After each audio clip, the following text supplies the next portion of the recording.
الترند الاول بالعراق جبس دوريتوز، سياره كامله علي كيك اليوم موفر لكم، لان راح اخليكم تربحون الاف الجوائز وسرعه فومكم. اسماعيل القرمشه 500 كرتون علي كيك اليوم موفر، وش عبالكم هوايه؟ باذن الله يومين ما راح تظل، وعلى قولة علي كيكي اسماعيل القرمشه.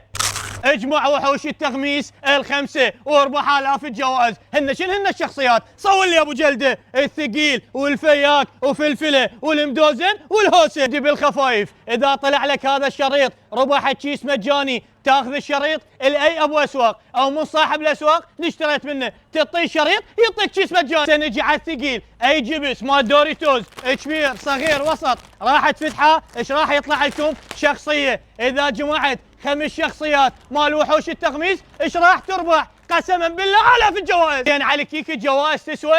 نعم ابو جلده، بلاي 5، سكوتر، دراجه هوائيه، تليفون، تابلت. مو عبالكم صعبه تطلع لكم الشخصيه، لين اي جبس مال دوريتوز راح تفتحه راح تطلع الشخصيه من وحوش التغميس. واهم فقره، تعال يا ابو جلده، اذا جمعت ال5 شخصيات تتصل على هذا الرقم ومباشر راح نسلمك الهديه، والعرض مفتوح والكميه خير من الله. دز يا ابو جلده.